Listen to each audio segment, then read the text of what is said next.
중국이 만든 모든 나라가 지금 물 난리인 상황에 공포에 떨고 있습니다.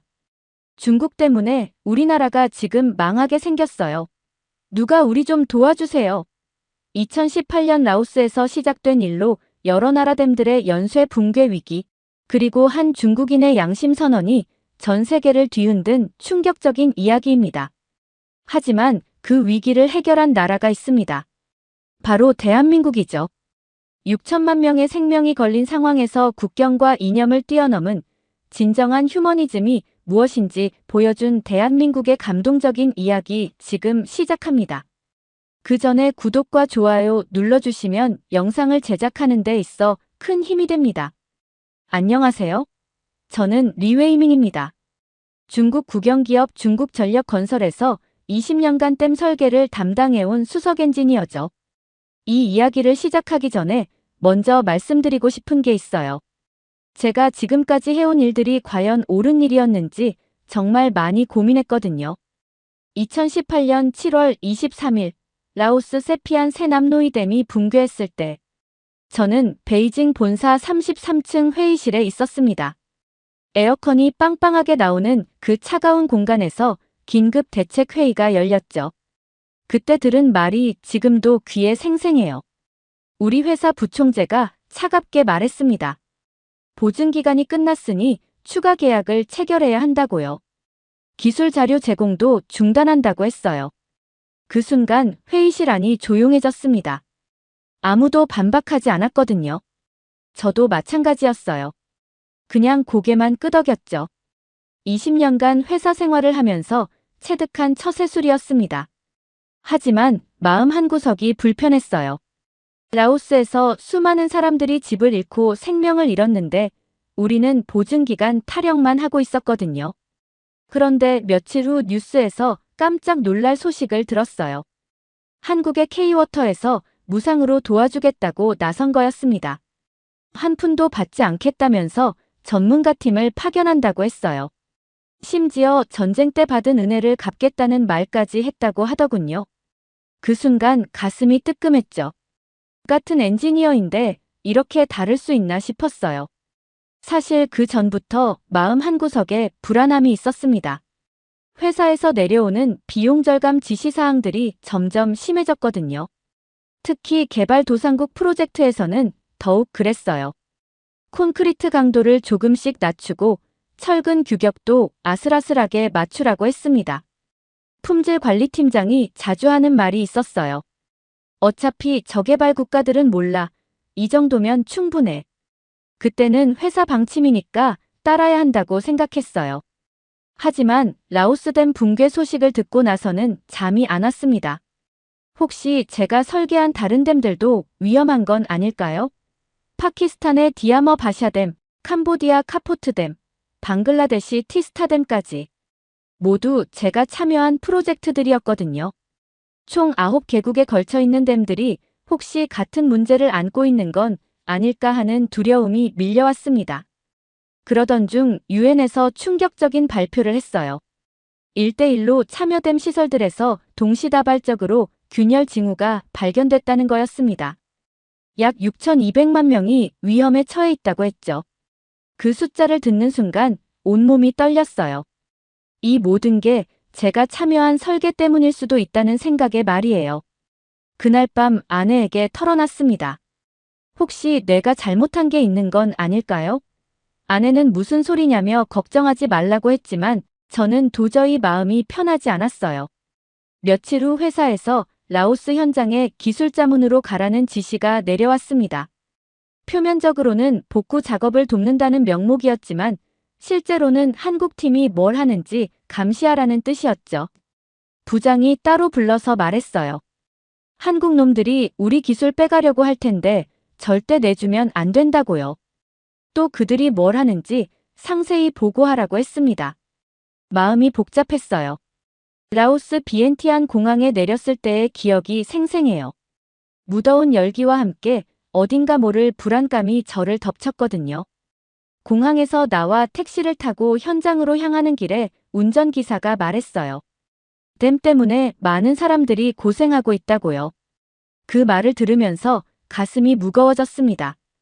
현장에 도착해서 한국 엔지니어들과 처음 만났을 때가 기억나네요.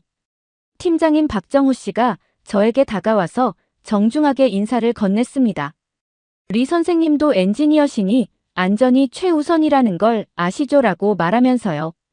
그때 박정호 씨의 눈빛이 참 진실해 보였어요.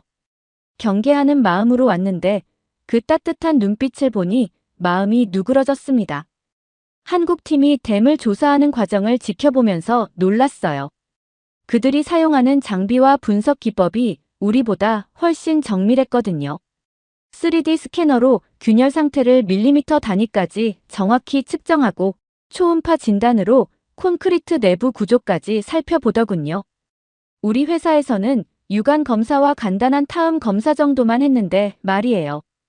더 놀라운 건 그들의 작업 자세였어요. 한국팀 엔지니어들은 새벽 5시부터 밤 10시까지 쉬지 않고 일했습니다. 점심도 현장에서 간단히 해결했어요. 박정호 씨가 말했어요. 시간이 많지 않다고, 하루라도 늦으면 더 많은 사람들이 위험해진다고요. 그 말을 들으면서 부끄러웠습니다. 저는 호텔에서 편안하게 지내면서 감시만 하고 있었거든요. 그런데 분석 결과를 보고 더 큰 충격을 받았습니다. 콘크리트 강도가 설계 기준 대비 23%나 미달되어 있었어요. 철근 간격도 규정보다 15% 넓게 배치되어 있었고요. 가장 심각한 건 댐 상부 30cm 지점에 수평 균열이 발견된 거였습니다. 이런 문제들이 한두 군데가 아니라 댐 전체에 걸쳐 발견된 거였어요. 박정호 씨가 조심스럽게 저에게 물어봤어요. 혹시 원래 설계와 다른 부분이 있는지 확인해 달라고요. 기술자 대 기술자로서 도움을 요청한다면서요. 그 순간 목이 메었습니다. 제가 알고 있는 설계도와 실제 시공 사이에 분명한 차이가 있었거든요. 하지만 회사 지시가 있었기 때문에 선뜻 말할 수가 없었어요. 그날 밤 숙소에서 혼자 있을 때 제가 가져온 설계도를 다시 펼쳐봤습니다. 원본 설계도에는 분명히 더 높은 강도의 콘크리트가 명시되어 있었어요. C30급 콘크리트를 써야 하는데 실제로는 C25급을 사용한 흔적이 보였거든요. 비용 절감을 위해 몰래 변경된 거였죠. 그 순간 온몸이 떨렸어요. 이런 식으로 시공된 댐이 얼마나 위험한지 저는 누구보다 잘 알고 있었거든요. 라오스에서 돌아온 후 저는 회사 내부망을 뒤지기 시작했습니다. 혹시 다른 프로젝트에도 같은 문제가 있는지 확인하고 싶었거든요. 매일 밤 야근을 핑계로 사무실에 남아서 각종 문서들을 살펴봤어요. 그러다가 충격적인 문서를 발견했습니다. 비용 절감 가이드라인이라는 제목의 내부 지침서였어요. 접근 권한이 부장급 이상으로 제한되어 있었는데 우연히 동료 컴퓨터에서 로그아웃을 안 한 상태로 발견한 거였습니다. 거기에는 GDP 3,000달러 이하 개발 도상국을 대상으로 한 시방서 완화 기준이 상세히 나와 있었어요. 콘크리트 강도는 15%까지 낮춰도 된다고 되어 있었고 철근 간격도 20%까지 늘려도 괜찮다고 명시되어 있었습니다.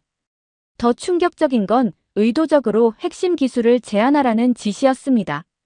숨은 제어 시스템의 핵심 코드는 절대 넘겨주지 말고 유지보수 매뉴얼도 기본적인 것만 제공하라고 되어 있었어요. 나중에 보수 계약을 유도하기 위해서라고 명시되어 있었죠. 심지어 고장날 만한 부품들은 일부러 수명을 짧게 설계하라는 지시까지 있었습니다. 가장 충격적인 부분은 따로 표시된 타겟 국가 목록이었어요. 라오스, 캄보디아, 파키스탄, 방글라데시, 케냐, 에티오피아, 미얀마, 스리랑카까지. 모두 제가 참여했던 프로젝트들이었거든요. 이 나라들의 공통점은 GDP가 낮고 인프라가 취약하다는 거였습니다. 즉, 나중에 문제가 생겨도 우리에게 의존할 수밖에 없는 구조를 만들어 놓은 거였어요. 그 문서를 보는 순간 온몸에 소름이 돋았습니다. 제가 20년간 해온 일이 이런 의도였다니요. 엔지니어로서의 자부심이 산산조각 났어요. 동시에 분노가 치밀어 올랐습니다. 저는 사람들의 안전을 위해 댐을 설계하는 줄 알았는데 실제로는 그들을 위험에 빠뜨리고 있었던 거였어요. 집에 돌아가서 아내에게 이 사실을 털어놨습니다. 아내는 깜짝 놀라더니 이렇게 말했어요.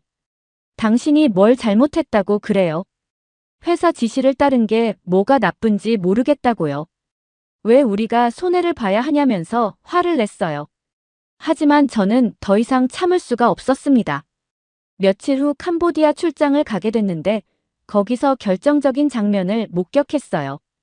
카포트댐 근처 마을에서 12살 정도 되어 보이는 소녀가 균열이 간 댐을 바라보면서 무서워하고 있었거든요. 할머니 손을 꽉 잡고 물이 무서워요라고 말하는 그 아이의 모습이 제 가슴을 찢어 놓았습니다. 그때 깨달았어요. 이건 단순히 회사 업무가 아니라 사람들의 생명이 걸린 문제라는 걸요. 6천만 명이 넘는 사람들이 위험에 처해 있는데 저 혼자만 편하게 지낼 수는 없었어요. 그날 밤 한국팀 숙소를 찾아갔습니다.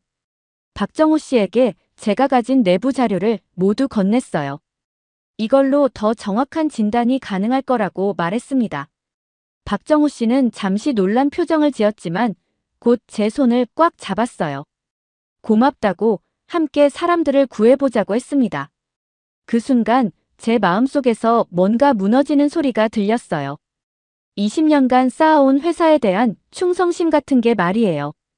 캄보디아에서 한국팀과 본격적인 협력이 시작됐습니다.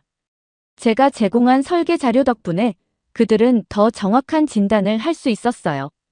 카포트댐에 숨겨진 문제점들이 하나씩 드러났습니다. 댐 기초 부분에 예상보다 큰 공동이 발견됐고 콘크리트와 안반 사이의 접합 부위도 설계와 달리 시공되어 있었어요. 한국팀의 작업 방식은 정말 체계적이었어요. 먼저 드론을 이용해 댐 전체를 촬영하고 3D 스캔으로 정확한 도면을 만들더군요. 그 다음에 초음파와 전기비저항 탐사로 내부 구조를 파악했어요. 저도 개인 자격으로 작업에 참여했습니다. 회사에서는 기술자문이라고 보고했지만 실제로는 한국팀을 적극적으로 도왔죠. 박정호 씨가 특히 고마워했던 건 제가 제공한 지질조사 자료였어요. 댐 건설 당시 실시했던 보링 데이터인데 이걸 통해 기초 지반의 약한 부분을 정확히 파악할 수 있었거든요. 한국팀은 그 정보를 바탕으로 보강 지점을 선정했습니다. 작업 과정에서 인상 깊었던 건 한국팀의 안전의식이었어요. 작업자 한 명 한 명에게 안전모와 안전벨트를 착용하게 하고 위험 구간에는 반드시 2명 이상이 함께 들어가게 했어요. 우리 회사 작업 방식과는 정말 달랐습니다. 또 현지 인력을 고용할 때도 정당한 임금을 지급했어요. 우리는 늘 최대한 싸게 부리려고 했는데 말이에요. 48시간의 집중 작업 끝에 응급 보강이 완료됐습니다. 고압 그라우팅으로 공동을 메우고 탄소 섬유로 균열 부위를 보강했어요. 마지막에 수압 테스트를 실시했는데 모든 지점에서 안전 기준을 통과했습니다. 그런데 작업이 끝나고 나서 예상치 못한 일이 벌어졌어요. 마을 주민들이 몰려와서 한국팀뿐만 아니라 저에게도 고맙다고 인사를 하는 거였어요.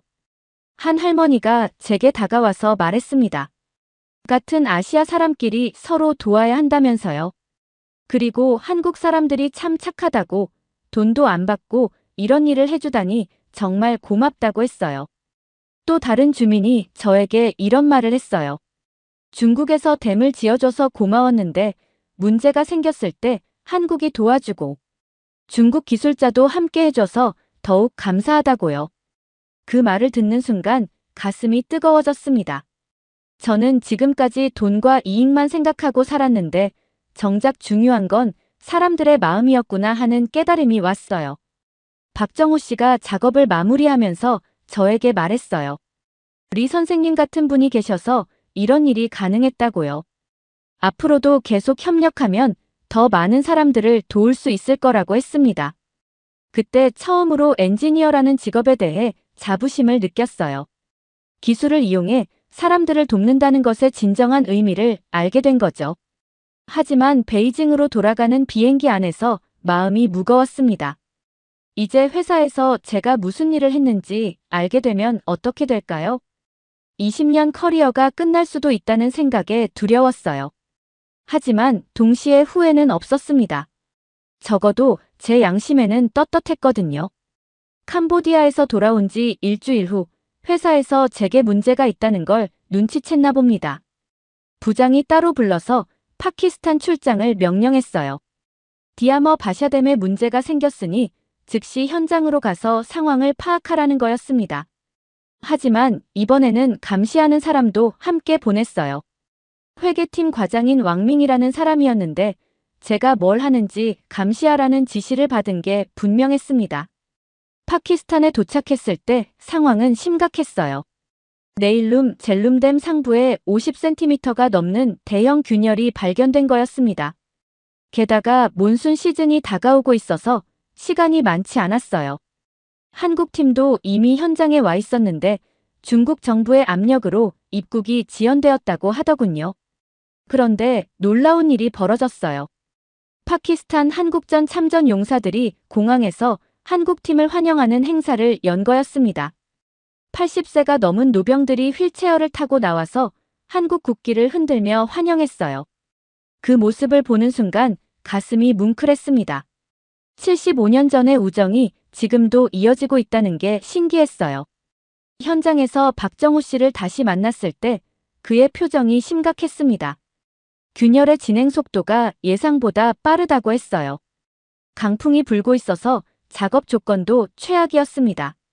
게다가 고도가 높아서 산소도 부족했어요. 이런 상황에서 정밀한 보수 작업을 한다는 건 정말 위험한 일이었죠. 왕민 과장이 저에게 계속 압력을 가했어요. 한국팀에게 우리 기술 정보를 주면 안 된다고 했습니다. 회사 지시라면서 말이에요. 하지만 저는 이미 마음을 정했어요. 사람들의 생명이 더 중요하다고 생각했거든요. 그날 밤 제가 알고 있는 비상배수로 위치 정보를 박정우 씨에게 알려줬습니다. 댐 설계 당시 만들어 놓은 비밀 통로 같은 건데 이걸 이용하면 수위를 급격히 낮출 수 있었어요. 박정우 씨는 정말 고마워했어요. 이 정보가 없었다면 작업이 불가능했을 거라고 했습니다. 하지만 이 사실이 왕민 과장에게 들켜버렸어요. 그는 즉시 베이징 본사에 보고했고 저에게 즉시 귀국하라는 명령이 내려왔습니다. 저는 개인 휴가를 내고 현장에 남기로 했어요. 회사를 그만둘 각오였죠. 그때 파키스탄 정부에서 놀라운 발표를 했어요. 한국팀의 작업을 전폭 지원하겠다고 하면서 제게도 명예자문위원 자격을 준다고 한 거였습니다. 70시간의 사투 끝에 보수 작업이 완료됐을 때 파키스탄 총리가 직접 현장을 방문했어요. 총리는 한국팀뿐만 아니라 저에게도 감사 인사를 했습니다. 이렇게 말했어요. 리 박사님은 진정한 엔지니어라고 국경을 넘나드는 휴머니즘을 보여줬다고요. 그 순간 왕민 과장의 얼굴이 새파래졌어요. 하지만 저는 더 이상 두렵지 않았습니다. 오히려 자유로워진 기분이었어요. 처음으로 제가 하고 싶은 일을 하고 있다는 생각이 들었거든요. 파키스탄 참전 용사 한 분이 제게 와서 어깨를 두드리며 말했어요. 당신도 진짜 친구라고, 함께 사람들을 구해줘서 고맙다고요. 그 말을 듣는 순간 눈물이 날 뻔했습니다. 파키스탄에서의 일이 국제뉴스로 퍼지면서 저는 완전히 회사의 감시 대상이 되었습니다. 하지만 동시에 다른 나라들에서도 도움 요청이 들어오기 시작했어요. 케냐와 에티오피아에서 긴급 상황이 발생했다는 소식이었습니다. 한국팀에서 저에게 연락이 왔어요. 아프리카까지 함께 가달라고요. 케냐의 투르카나댐 상황은 정말 심각했습니다. 사막 한가운데 있는 댐인데 X자 모양의 대형 균열이 발견된 거였어요. 게다가 기온이 45도까지 올라가는 극한 환경이었습니다. 야생동물도 많아서 작업 자체가 위험했어요. 하지만 더 놀라운 건 마사이족 전사들이 자발적으로 나서서 우리를 보호해준다는 거였습니다. 마사이족 추장이 직접 와서 말했어요. 당신들은 물의 의사라고, 우리가 지켜주겠다고 했습니다. 100명이 넘는 전사들이 창을 들고 작업 현장 주변을 경비해줬어요. 밤에는 모닥불을 피우고 교대로 망을 봤습니다. 그 모습을 보면서 정말 감동받았어요. 이들에게 댐은 단순한 구조물이 아니라 생명수를 저장하는 신성한 곳이었거든요. 한편 중국 대사관에서는 계속 압력을 가해왔습니다. 케냐 정부의 차관 문제를 거론하면서 재활동을 중단시키려고 했어요. 하지만 케냐 주민 3만 명이 대통령 궁 앞에서 시위를 벌였습니다. 생명이 돈보다 중요하다는 플래카드를 들고 말이에요. 결국 케냐 대통령이 우리 팀의 작업 지속을 승인했습니다. 5일간의 집중 작업 끝에 X자 균열을 완벽하게 봉합했어요. 특수 에폭시 수지와 탄소 섬유를 이용한 보강 작업이었는데 오히려 원래보다 강도가 높아졌습니다. 작업이 완료되자 마사이족 전사들이 전통 춤을 춰주었어요. 그들의 축복 의식이라고 하더군요. 저도 그 춤에 참여하게 되었는데 그때의 감동은 지금도 잊을 수 없어요. 에티오피아의 길길게댐은 또 다른 문제가 있었습니다. 댐 기초 부분에 거대한 공동이 발견된 거였어요. 지하수 흐름을 제대로 파악하지 못하고 설계한 결과였습니다. 이건 정말 위험한 상황이었어요. 언제 붕괴될지 모르는 상태였거든요. 특수 그라우팅 작업으로 공동을 메우는 일은 정말 어려웠어요. 지하 30m까지 들어가서 작업해야 했거든요. 박정호 씨와 저, 그리고 에티오피아 엔지니어들이 함께 팀을 이뤘습니다. 72시간 연속 작업 끝에 모든 공동이 메워졌고 댐의 안전성이 확보되었어요. 작업이 끝나고 에티오피아 참전 용사들이 대합창을 해주었습니다. 한국 군가와 에티오피아 전통 노래를 번갈아 부르는 감동적인 순간이었어요. 그 할아버지가 제게 다시 말씀하셨어요. 엔지니어에게는 국경이 없다고, 사람을 구하는 일에 중국도 한국도 없다고 하시더군요. 그 말씀을 듣고 울컥했습니다. 그날 밤 숙소에서 박정호 씨와 이야기를 나눴어요. 그가 말했습니다. 리 선생님 덕분에 우리도 많이 배우고 있다고요. 기술적인 것뿐만 아니라 엔지니어의 진정한 자세에 대해서도요. 저는 오히려 한국 팀에게서 더 많이 배우고 있다고 답했어요. 아프리카에서의 경험은 제 인생을 완전히 바꿔놓았습니다. 이제는 회사를 그만두더라도 후회가 없었어요. 오히려 이런 일을 할 수 있어서 감사했습니다. 마사이족 전사들의 방패와 에티오피아 노병들의 떨리는 음성, 그리고 그들이 건네준 훈장. 이 모든 것들이 저에게는 그 어떤 승진이나 보너스보다 소중했어요.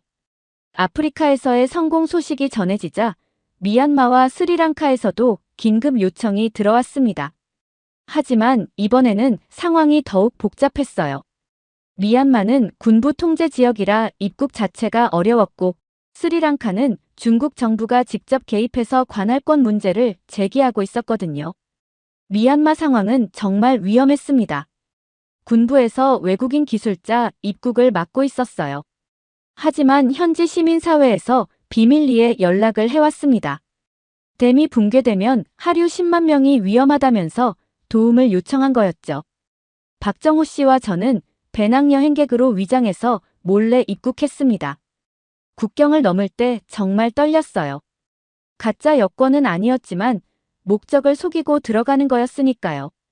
하지만 현지에 도착해서 댐 상황을 보고는 더 이상 망설일 수 없었어요. 균열이 댐 전체로 확산되고 있었거든요. 놀랍게도 미얀마군 공병대 소령이 내부적으로 협력해줬습니다.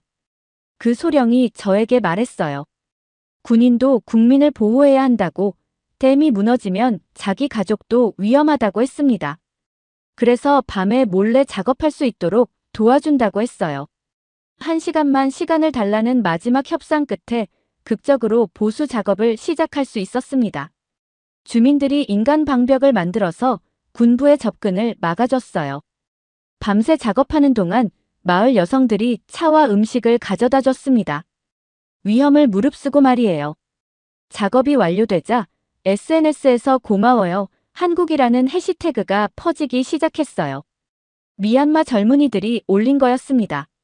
중국 기술자도 함께했다면서 저에 대한 고마운 메시지도 많이 올라왔어요.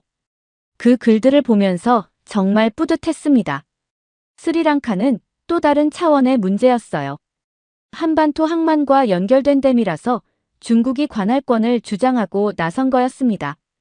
중국 정부에서 공식적으로 항의했어요.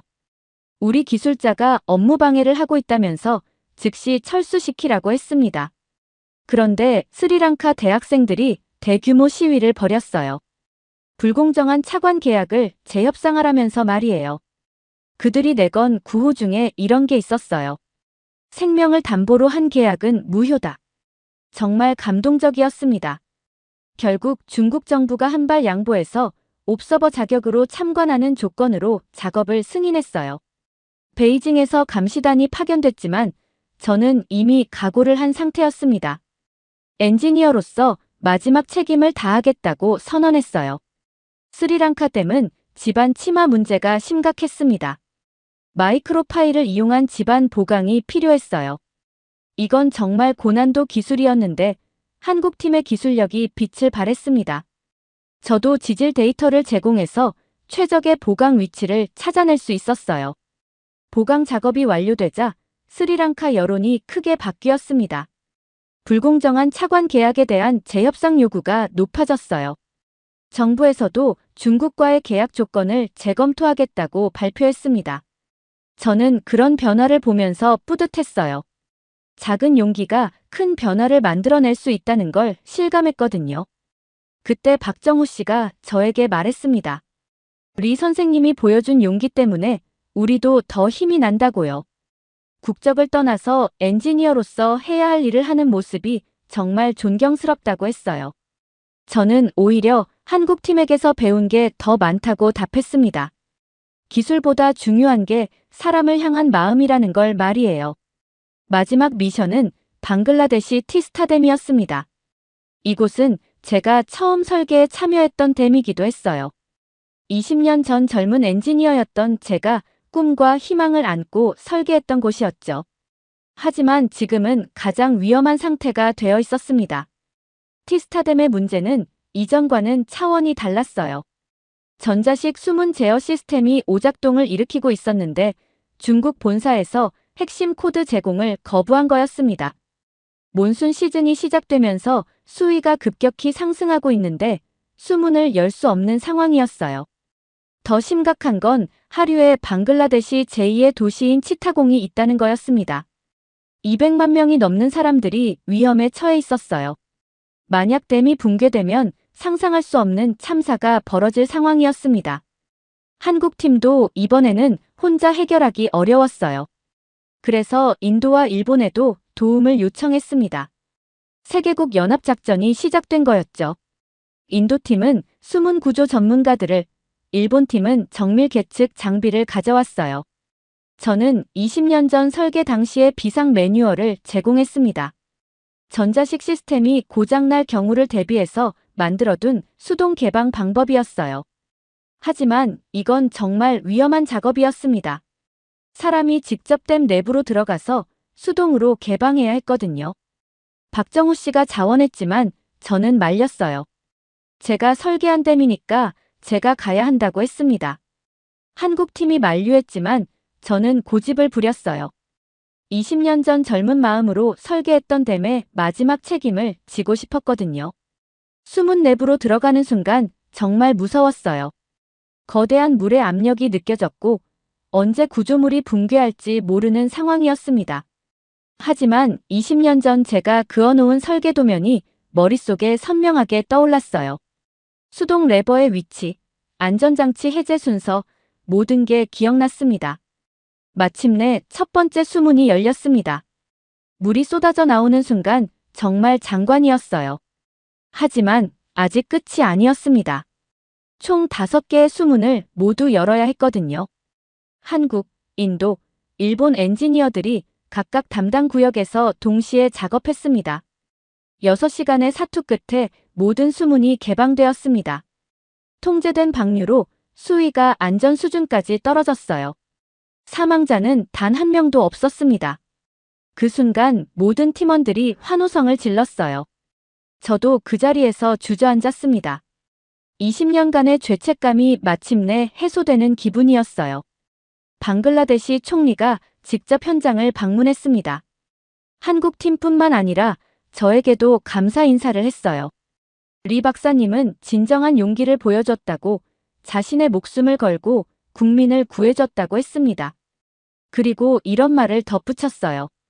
엔지니어에게는 국경이 없다고, 기술은 인류를 위한 것이라고요. 한국으로 돌아가는 박정우 씨를 배웅하면서 한강변에서 마지막 대화를 나눴습니다. 그가 말했어요. 리 선생님 덕분에 우리도 많이 배웠다고요. 기술보다 중요한 건 사람을 향한 마음이라는 걸 말이에요. 저는 답했습니다.